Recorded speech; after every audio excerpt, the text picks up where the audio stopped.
this book that has been instrumental on my life and my success.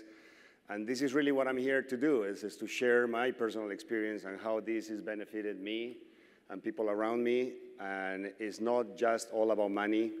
I ask you to be open-minded. I always have a disclosure. This doesn't have any religious connotation, any preference on any way. Just listen to it, and whatever you think is good, whatever you can catch up out of this and it's going to help you, do it and use it. And whatever you don't resonate with, just don't pay attention to it, okay?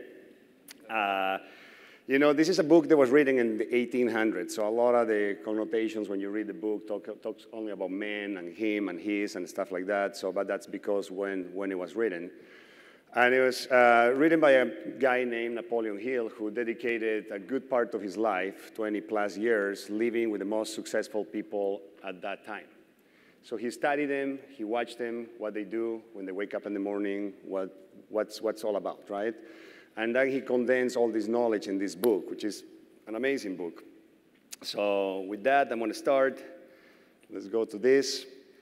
So for those that heard me before talk about this or not, you know, we can really change and control everything through our mind, right? Thoughts are really actual things. And every time you're thinking about something, is going into your subconscious mind.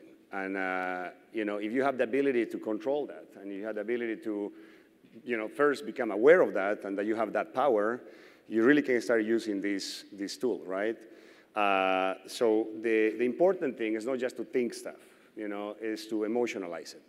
Because if you just think about something and you don't create an emotion, you're really not sending the message to your subconscious mind, which is what you want to do. So if you learn and train yourself to think and mix those thoughts with emotions, is when really you're going to see the fruits of this trick.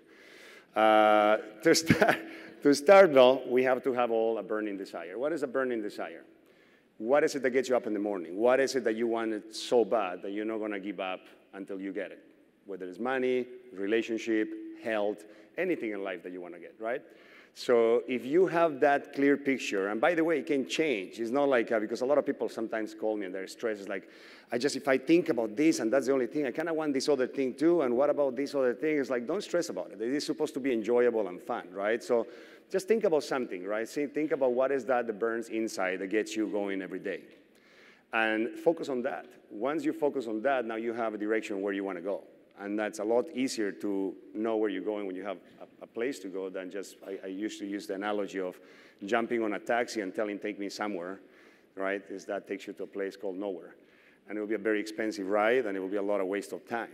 But if you have a direction where you're going, if you know what is that thing that motivates you, then you'll get faster, and it'll be a lot better than just wandering around.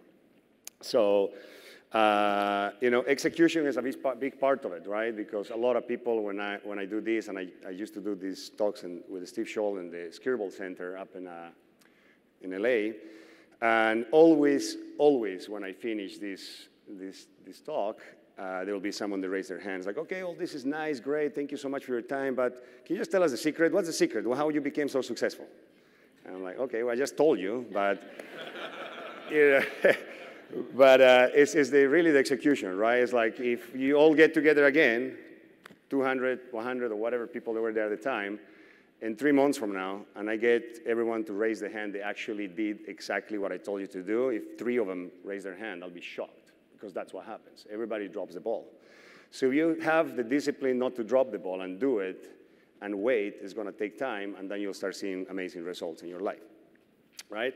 So same thing with the links I sent about Joe Dispenza, right? I was trying to prepare you guys, and I don't want to say raise your hand if you actually watch these links or not right now, but it's kind of the same example, right? It's like information, everything is there, is whether you're going to do it or not. All right, let's talk about faith a little bit. You know, this is a subject that normally gets related to a religious meaning to it, right? Faith in God, and that's how people, that's how I learned it, at least growing up in Bolivia. But faith is something that you can induce and you can create and you can grow, and it's like a muscle. You can develop in your life. And to me, is one of the most important things. I mean, having faith in something, having faith in yourself, having faith in God, having faith in your family, in your friends, in the agency, in our partners, is really what makes the big difference. Because if you believe inside and you really, really believe that you're going to achieve something, that something is going to happen, that's really what activates for things to start happening in your life. And then becomes something that usually comes right around the corner and is in your face all the time. It's called fear, right? Fear is the opposite of faith. So if you have faith, you cannot have fear. It's like oil and water. So if you feel fearful, that means that your faith needs to be, supported a little bit more. And the moment that you actually have 100% faith on something, the fear is just going to disappear, right? The problem is that we live in a world right now where everything's fear-oriented. You turn on the news, it's fear factor. You do this, it's fear, fear, fear, fear, fear. And because the way how we are built, the way how we are, when fear kicks in, we go in survival mode. And when you're in survival mode, your body is not doing what it's supposed to do. And stress, we know now, is a big cause of disease, right?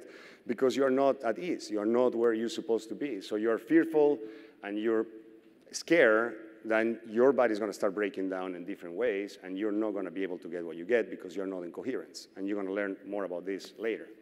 So faith is very important. You can, by repetition or affirmation, you can actually develop faith. And there is in this book, and I won't go in detail just again because I'm going to go through really fast.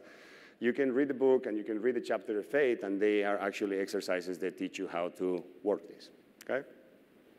So far, so good? All right. So one of the things that works a lot is self-confidence and auto-suggestion, right? So self-confidence is something that some people have it developed more or born with it more than other ones. But that doesn't mean that you cannot develop it. And there's also a lot of exercises how to help you become more confident about yourself. And you all probably heard the saying, fake it until you make it. It actually works, works to a certain degree. But it helps you get out of that place where you don't feel confident enough to do certain things. So do the exercises. Auto-suggestion is really good. I remember I used to go to the gym and have my goal of how much money I wanted to make, and this is going back 2012, 2013, and just get on the treadmill in the morning and start screaming what is that I'm going to make this year. And people will be next to me like, what the fuck, this freak, But I mean, I have friends that I've been there with, I mean, Jeff Sandor has been in the gym with me. He knows I get in my treadmill and I do my repetitions, and so it works, I go to the beach sometimes and I run on the beach and I'm screaming, scaring the homeless people in Santa Monica. So, but it works, it does, it really works. And so is autosuggestion, you just kind of hear and hear and hear over and over, because there is a thing called the reticular system in your brain that the more you repeat and the more you bring awareness to something, then you start getting familiar with it. Like you want to buy a car and you never thought about X car. And then you said, well, that's kind of the car I would like to get. And all of a sudden you go driving the freeway and you see the car everywhere. It's just because your awareness now, so you're there. Now you're connecting with that thing that you want.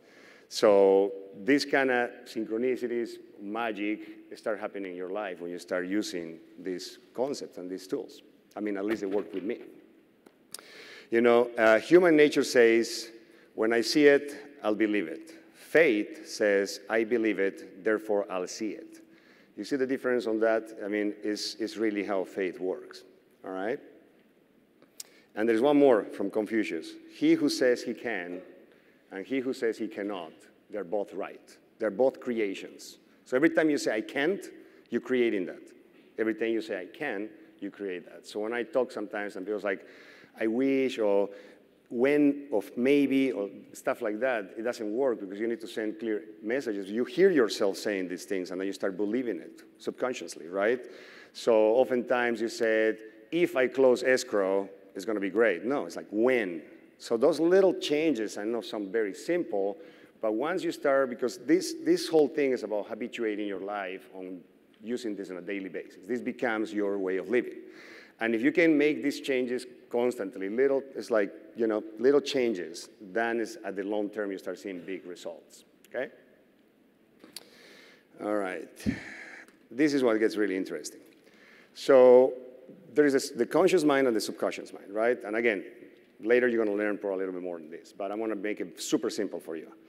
Think about your conscious mind is when right now. We're awake, there's water, I'm with people here, I'm talking, you're looking at me, the lights, blah, blah, blah. This is the conscious mind. It's the size of a baseball. The subconscious mind is the size of a galaxy, right? You don't really control it, you cannot tell it, and it just works. So think about a farmer, right? Your conscious mind is a farmer that goes into the subconscious mind, which is this gigantic field, and prepares the land, and it plants the thoughts that you want. So you need to be consciously planting thoughts that you want to experience in life mixed with emotions. Experiences, people, success, money, whatever it is that you want to achieve. So when you consciously become that farmer that is planting good seeds, with time, you'll start seeing results of those good seeds that you plant. But if you're constantly planting bad seeds, well, guess what? That's going to happen. You're going to get a bunch of weeds and bad stuff coming out of your field, right? So that's really, as simple as I can put it, right? And the moment you understand that and you consciously make the decision to direct your thoughts, and look, it's not perfect. It doesn't work all the time, I come off often. I've been doing this for 12 years, right? I've been living this way for 12 years. But it's okay. You just go back in, like you came off, you go back in. You find ways how to get back in. For me is having a bad day, I go to the movie theater and I watch a sci-fi movie that gets me completely out of that bad place that I am right now, and you walk out of the movie theater and everything's okay, right? Or I go and jump in the cold water in the ocean, right? There is a meaning on all these things. You need to find something that gets you out of that bad vibration, and then you go back in the good place again and just do it again. So that's with the conscious and the subconscious mind. Just want to see how much time I have. Okay. This is the thing. The subconscious mind is always working and is objective. So it doesn't make a difference whether it's a positive thought or bad thought or anything. It's just taking it. It's taking everything that you're putting in there, right? And it's always working. So you got to watch out. 5 keys to programming our mind. This is when it gets a little bit more practical, right? Like if you really want to use and start digging a little bit more into this. We must have a definite purpose. What is your purpose? We talked about that in the beginning. The power of autosuggestion, that you start autosuggesting yourself. And you use the power of your emotions as a thermometer, right? Like when you go in your room or your house and you set your Nest or whatever thing you have in there at 71 degrees, when the temperature gets to 72, what happens? Automatically that thermometer kicks in, and it brings down the temperature. So the way how we're built and wired, and depending where we all grow up, we've been taught things and been used to a certain way of thinking. So every time you're getting out of your comfort zone, and every time you start fantasizing about something that is going to be amazing and there's something inside like a thermometer that says, oh, no, this is too good to be true. Like, this is too much. Something bad's going to happen. And you auto-sabotage yourself. So that's the thing you need to watch the most, is like make sure that you are aware of your internal thermometer and you control that when you're trying to auto-sabotage yourself, you need to override that, okay? This is a huge one. This is my favorite tool that I've used for, again, about 12 years, is visualization. Because when you visualize, and it's a form of meditation too, right? To me, it was the easiest when I started meditating to sit down. It was easier for me to think about something that I wanted, to a place I wanted to be, or a feeling that I wanted to feel, than sit down and quiet my mind completely.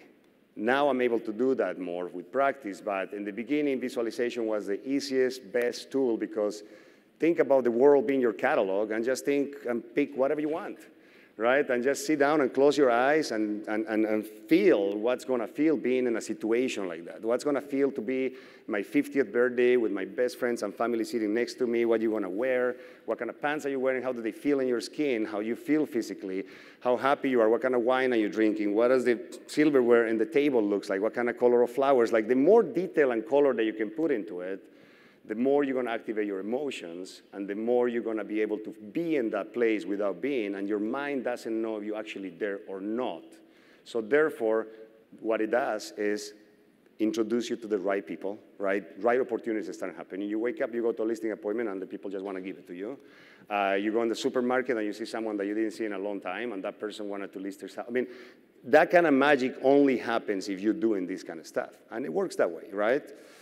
So that's a big one. I love visualization. I love vision boards. I mean, now you have these picture frames, the digital ones. Those are really cool ones. I have one in my office. You can just go and grab a bunch of pictures of things, experiences, words, whatever gets you excited, and upload it in there, and I put it in a place where you're constantly looking at it, right? Next to your bed, you wake up, you look at it, and it reminds you that that's who you are. Go to bed, you remind yourself again, and you're watching it, and you're watching it. Like I have it in my office next to my computer, so I go in there, and even sometimes I don't notice, because when you wake up in the morning and you brush your teeth, you don't know. It's like, oh, I'm going to go to the left now, and I'm going to check the one up there, and I want to brush a little harder here. You just brush your teeth, right? Same way. So you're looking at something constantly, and it's going in there, right? And then it comes persistence and perception. You just got to do it a lot. You got to constantly do it over and over and over again. And when it starts happening, you get excited, and then you stop. Don't stop. Just keep doing it. Like continuously make it a habit. And perception is really what you understand, and we all, like Mauricio keeps saying, there's 600 movies over here. That's exactly right. I mean, how we all individually look at the world or the things that we want or everything is completely different. So you need to understand that your perception is not everybody's perception, and you need to respect other people's also perception of things.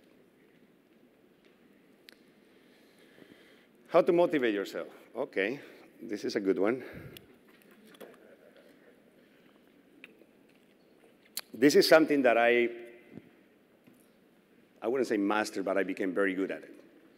And I became very good at it because there is nothing that bothers me more when I'm not motivated. When I wake up and I'm like feeling, I don't like that feeling. So I force myself to be motivated, right? I do things that most people won't do because I push myself to be in that place where I'm motivated. So when I present myself out to people, to my family, to my friends, to the world, I'm in a place that is a little bit more elevated than most people, and it's like magic, right? So you all know I wake up early in the morning and I meditate and I go to the gym. I don't look at my phone until I'm out of the gym. So by the time I finish working out at 7 o'clock is when I look at my phone. So in case, because I got people who's like, oh, I thought you wake up early. I text you at 5 o'clock in the morning today. You didn't respond. I'm like, yeah, well, I don't look at my phone. I'm up, but I don't look at my phone. Because if you wake up out of deep sleep where you just open your phone and you see a text message from a client that wants to cancel escrow, how do you think your day is going to be? Right? It's not going to go well. But if you wake up and you have time for yourself, and not all want the same, we're not all early risers, so if you wake up and you give yourself 20, 30 minutes, 1 hour, I mean, you're going to start raising that time because you want to enjoy more of that time. But you find time for you. What's important for you? You wake up.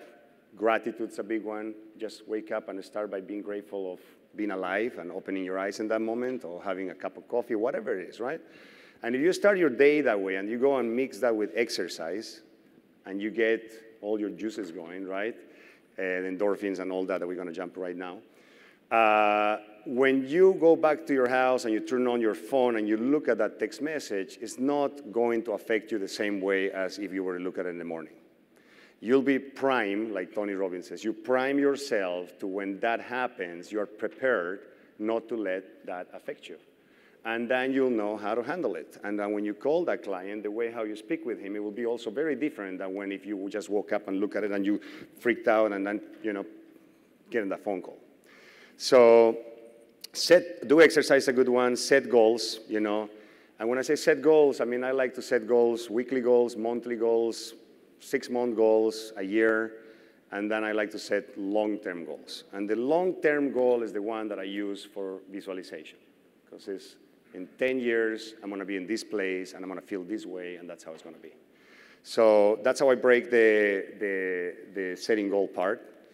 And then there is plan of action. You need to have a plan. And since we are in the business of selling homes, I mean, it might be a good idea to do a business plan. How many houses you want to sell? How long it's going to take to achieve that? How many door knocking you're going to have to do? How many calls you're going to have to do? I mean, any of that, you just need to literally write it down and break it down because it's a numbers game, right? I mean, we're talking about Tom Belek, Ben Belek, and he's saying, he makes the phone calls and it works, right? You start getting results because it's a numbers game. So a good time to, and what I used to do this Think and Grow Rich in September, October, is the best time to set your goals for next year.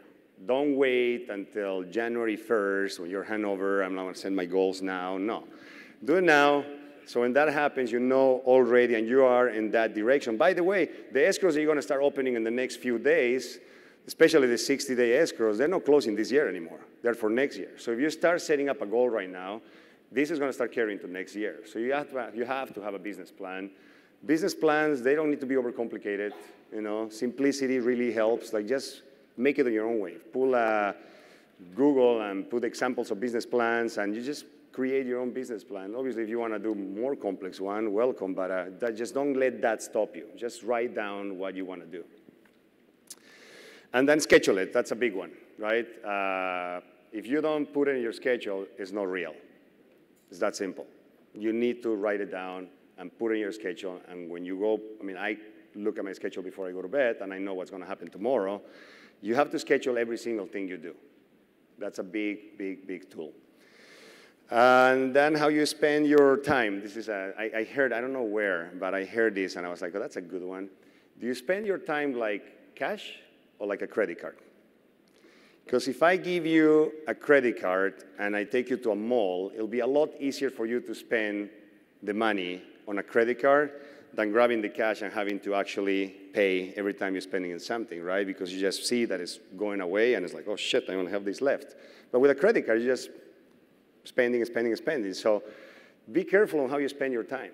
There is the most valuable thing in the world is time. That's the one thing that does not stop, you cannot buy, that's it. So why spend 3 hours in Instagram? Go check out, do your thing, and get out of it. Don't spend too much time in stuff that is not making anything productive in your life. So just be careful with the time. I read this, and I thought it was brilliant. It says, good things happen to people that wait for them, but will be the leftovers of the people that hustle. That's kind of how it goes. All right, let's talk a little bit about hormones, very briefly, because I'd rather let Joe Dispenza get into this. We all know we have hormones. Our brain, our body generates these hormones, right? So serotonin, for example, is the feel-good hormone, right? It's like you achieve something, you win something, you feel good about it, you kick into that mode, and then you're secreting more serotonin. So is dopamine.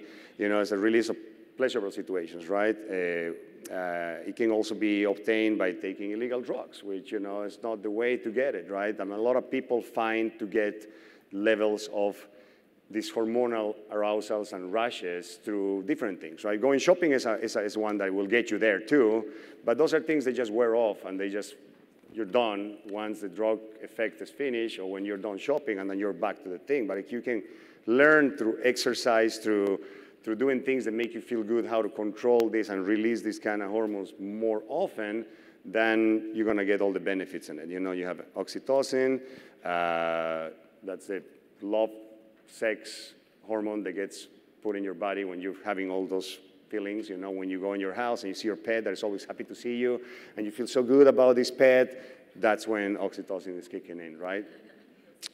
Endorphins. Endorphins is what you're going to basically get when you exercise. When you exercise, you go and get a good run, walk, whatever, the endorphins are kicking, and that's when it's going to make you feel really good. It helps you going with your day and motivating yourself. This is the one that is, to me, the easiest one because literally you just need to get your heart rate to a certain degree and get some oxygen in you, and then the endorphins are going to kick in. And then you're automatically going to feel better about anything you're doing. Also, through illegal drugs, you can obtain this, unfortunately. Then you have adrenaline, right? And this is one that you need to be really careful because I said, we by nature, when we are in danger or we are in stressful situations, we're built in a way we need to run, hide, or? I forgot the third one. So flight, that's right, thank you.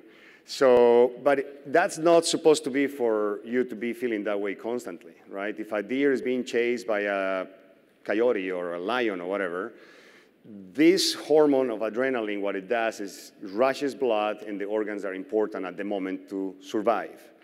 And it gets your vision better, you know, you're just surviving, so you're running and everything. But that's like pressing the gas. You can't leave pressing the gas constantly because it's gonna break you down. And the problem is now in these days that it's so much stress. I mean, talk about COVID, talk about this and all these things. Like, you are pushing that gas constantly. So you need to find ways to take your foot out of the pedal and find ways how to relax and take care of yourself, because if you're pressing the gas constantly, something's gonna break. Your health, something's gonna happen in there. So you need to be really careful from this one, okay? And then melatonin, which is, for those that like meditation and they want to like explore more into this world, melatonin gets released when you are sleeping. The highest time of levels of melatonin in your brain are between 3 and 5, 4 in the morning. And what happens is your phone, TV, all these blue lights proven that diminishes the levels of melatonin in your brain. So if you go to bed and you like to look at your phone or watch TV for an hour before you go to bed, your levels of melatonin are going to be very low. You're not going to recover your body. You're not going to sleep well. It's just not the right thing to do. So one of the good habits that you can develop is 1 hour before you go to bed, just watch everything you needed to watch. Do everything, emails, computers, anything that has the blue light in getting into your brain, stop it like an hour before and try it. Try it for a couple of weeks and see how you feel, see how you sleep, see how you're going to wake up in the morning. Your body's going to be recovered better. Okay, next. Conclusions. Perfect timing. All right. I said this. Don't say, I'm going to start January 1st. I'm going to start the gym on Monday. I'm going to do this day. Just do it now. There's no reason, point, why I'm going to start down there. You need to just take action. Why wait? Why do you want to wait to change your life? Why do you want to wait to get the things you want? Just start right now. It's that simple. No matter what happened to you in the past, right? We all have different stories, things that happen to us. Good ones, bad ones, experiences that made us who we are. But it doesn't really matter, right? Because you can be or do whatever you want. And don't let someone's opinion make you something that you're not, right? That's just an opinion. Like the dude in Big Lebowski said, right? It's just your opinion. And procrastination is one of the most common, deadliest diseases, right? Wayne Gretzky said, and it's all a toll on success and happiness is a heavy thing. Procrastination, and that's why it's important to schedule it, because when you said, I'm going to do this, and then you don't do it, the problem is that you know subconsciously that you didn't do that thing that you needed to do, and you don't feel good about it.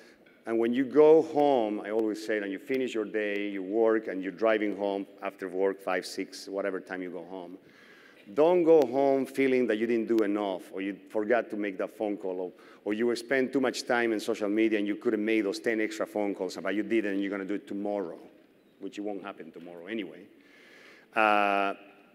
You just need to find a way how to work, give 100% of yourself, finish your day, and when you finish your day, just drive feeling, today I put everything in there. I did everything that I possibly could do, and I feel good about this day. I feel so good about it. I'm going to go now and rest. I'm going to spend time with my family. I'm going to, whatever you want to do, having that feeling. Because when you go and finish your day having that feeling, it just sets you up for what the next day is going to be. If you're not feeling good about yourself, you feel like you have an unfinished business, that's not really a good way to finish your day. And just to close up in here, if you do what's easy today, your life will be hard. But if you do what's hard, your life down the road will be easy, right? Just work, put it all out there, and then your future will be a lot easier. When you have a thought that you want to enter your subconscious mind, do it in a way like, why do I yell on the beach or on the treadmill? Because it involves that emotion. right? You're yelling, you're screaming, you hear yourself. Write it.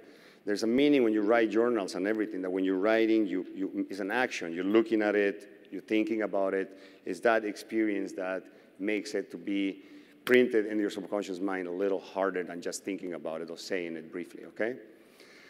And repeat it several times a day. I have my goal of life, or the thing that drives me, written down in my iPhone, on a piece of paper next to my nightstand, and every time I go to bed, I read it, and when I wake up, I read it again, and when I'm feeling low, I read it again, and I look at it. So all these little tools, you need to find ways that when you come off track, you can just grab your phone and get back on track, or you can go do something that gets you back on track. And that's basically it. I mean, I know it's a lot of information that get compressed in a short period of time, but again, an experience that I lived, and I had a great time with my life using these tools, and I just want to share. And the more I share, the more I learn, and nothing better than sharing with you guys. I'm having one of the best times. As I mentioned, I've been in multiple self-help seminars, retreats, and everything, and this is a very high level event. I mean, we're so blessed to have a company, co-workers, to have the ability to enjoy and work and create, and I'm just so happy. This has been an incredible experience, and I talk to everybody, and I don't think anyone will disagree. So thank you for your time. I hope you found this helpful. I appreciate it. See you later.